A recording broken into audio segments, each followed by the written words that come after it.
even at the top, say at Man City's first team, they'll know what they can do better. They're not just like resting. That's why they're the best. You know, when you go from 23s, 18s, you know, working with players, watching them games, being around them teams, being around them players, the level of intensity and the physicality side, you know, and the psychological side, as well as then the technical side, which is few and far between. Yeah. Because you might get one kick of the ball every 10 minutes. Correct. Yeah. Right? But that one kick of the ball is make or break. Yeah. You know, even though you've done all the other legwork, right? Because your mind, even though you've got pressure from, you know, spectators, pressure of the moment for you as a young man. Yeah. You've got pressure knowing that you're playing against some of the world's best. Mm-hmm.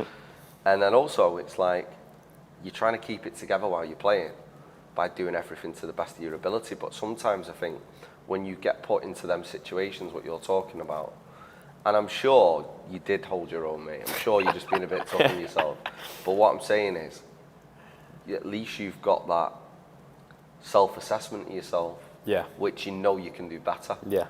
Some people might be in that situation and go, do you know what? Yeah, I done well. He didn't get much out of me. You know, he's in my back pocket. Like that. Hey, come on, mate, jump out, you know, and all that. Yeah. But that shows your character and that shows you as a person.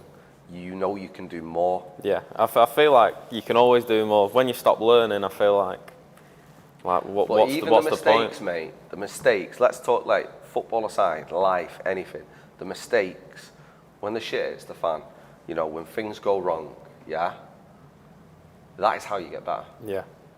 And if you can manage yourself and cope, to adapt, to use your initiative, to change whatever you're doing, to get a solution, to either be successful, to get less pressure, or to maintain what you're doing, that shows how much of a high performer you are. Yeah. Like I said, I just don't think no one learns anything from always winning or like being told they're great or, again, I think that's why my family, like I wasn't going home when I was younger or even now, and they say, oh, like, you're incredible. They're never negative, but so like there's been games this season, my mum will say, oh, I thought you were really good, and I say, I don't think I was. Better, yeah.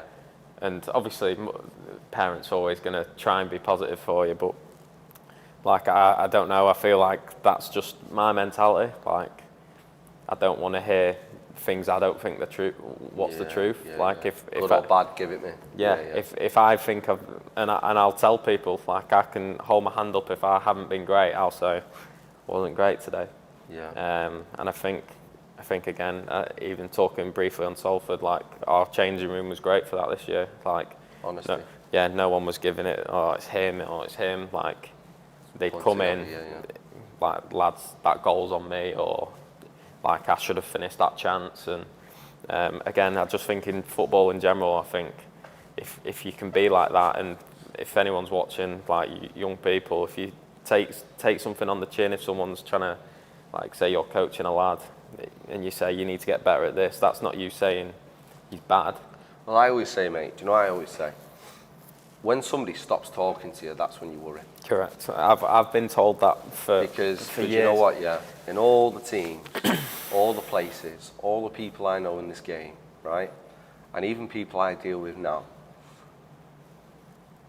I'm the first person to pat someone on the back and go, fucking well done, mate, you deserve that. But I'm the first one to go, you know, and I've had it where players have won awards for man of the match or whatever it is.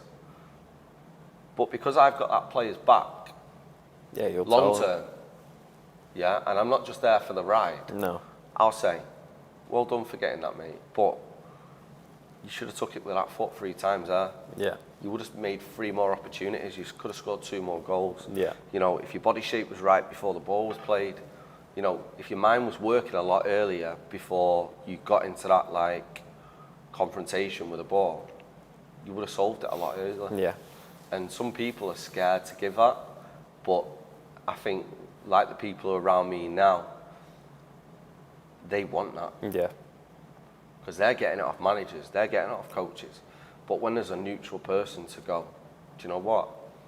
If I'm telling you you're good, you know you're good. Yeah. Right?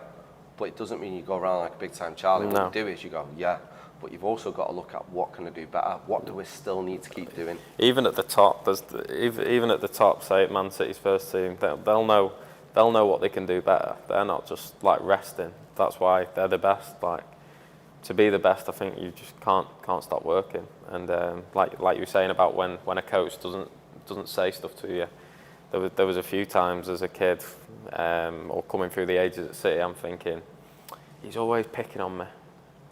Why is it? He's saying this, but I'm seeing him do that, and he's not saying a word. But it's because they might have seen something in me, or they know I can take it, or so I'd moan like a little bitch for a bit, and then just move on, and be like, "Do you know what? They're doing it for a good reason." So, yeah.